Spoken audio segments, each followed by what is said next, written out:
one chef from Chicago will appear on The Chew, and they'll have a chance to be named the winner of the Best Chef on the Block cook-off contest. Yeah, but first, we have to taste and judge the dishes from 3 Chicago finalists. And by the end of the show, we're going to know which chef will win a trip to New York City to compete on The Chew. Yeah, it's time to meet our contestants. All right, our first chef has created a homemade dish that's a favorite of family, friends, and customers. Here with her Bees Ballin' Lasagna, let's welcome Bianca Vallone. Hi, Bianca. Nice to meet you. Okay, so first off, how did you even come up with that name? So I own a restaurant and a bakery in Desplaines, so everything's based off my name, Bees. So, and Ballin', there's little mini meatballs inside the lasagna. It looks really good.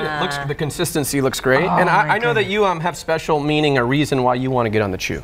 Yes, I do love The Chew, and I have a small but large crush on Michael Simon. Oh, nice. Really? Yes. We love Michael. Yes, and I've been a big fan. You do know he's married, right? Yes, I do. Come on, don't ruin her dream. Nice to hang with him.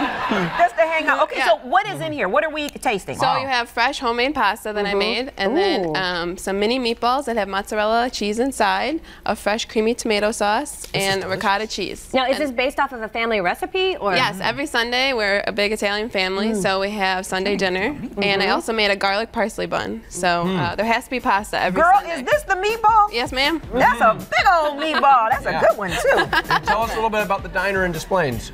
So I've been open for 4 years, and it's been a dream come true. I'm 27, so not pretty young, and it's been growing every year. 27, so, you've accomplished so much. Yes, so we also have a second location in Park Ridge in the train station. So every year we try to do something new, and the diner was the newest part. What would you love, final question, what would you love so much about winning this?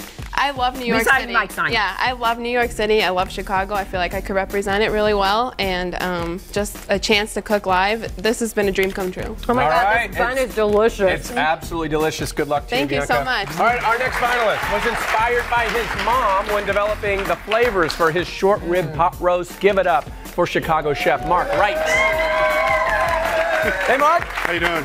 Tell us how your mom played the inspiration in this. So, growing up in our family, you know, on Sunday we'd go to church, and my mom would put a pot roast into the slow cooker.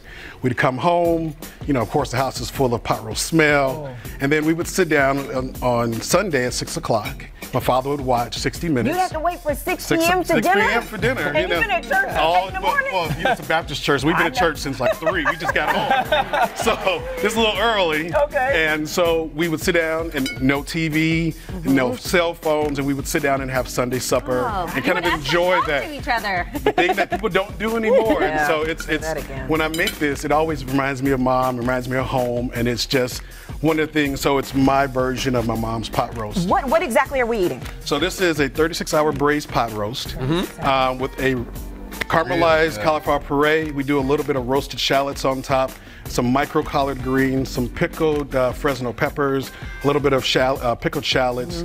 And then we put on there what's called a black vinegar sauce. Now, it's a sauce from way back from the South that people don't really make anymore. It's made with molasses, brown sugar, and then red wine vinegar, and you reduce for about 4 hours. And so it makes a nice little glaze. So as I said, it's something that I try to bring something from the South. I don't think Chicago has enough Southern influence here, and my family's originally from Gwinnett, Mississippi. You have a very advanced presentation. I mean, so you have a catering company. Yes. This is not your first rodeo. It's not my first rodeo. I've been in the food industry for a while. I used to work in restaurants, and we do now what we call Sunday supper. We do pop-up in Chicago, where we do Southern cuisine, and I bring my twist of what I grew up on Southern food to the masses in Chicago. I wish a chef would pop up at my house. That's where I want to pop up. Delicious. That's and good. Finally, we have a 6-hour braised brisket made with an espresso barbecue sauce created by our 3rd Chicago cook-off finalist, Tiffany Williams. Hi, Tiffany. Okay, so tell us what's in this. All right, so we have our 6-hour braised brisket. It is with my signature espresso barbecue sauce. So you will taste the espresso in there. Okay. Espresso. Yes. Now that's different, right? Yes. What gave you that idea? Well, working at a coffee shop manager for a while, just trying to play in food into what I'm doing there, and came about with the espresso barbecue sauce, which is a really popular item on the menu. It's really good. And I'm not a huge fan of espresso. It's really good. Oh, wow. I'm a steak and potatoes type of girl. Yeah. Me too. I'm eating these with my hands. Now, Forget you've it. worked with some big-time artists, celebrities, and... Yes, the last couple of years I've had the great experience of working backstage catering. So I've been on tour with Beyonce. No. U2. Is Beyonce eating this?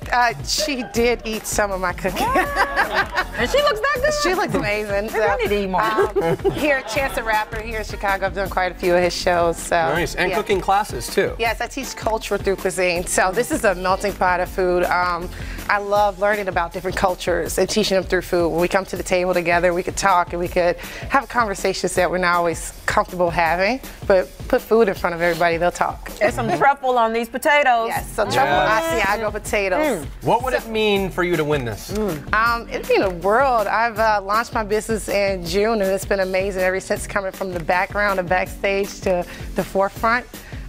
Just excited to show that, you know, if you have a dream, you can do it. Yeah, I have to say all three of the dishes, I'm not just saying that, they're all magnificent.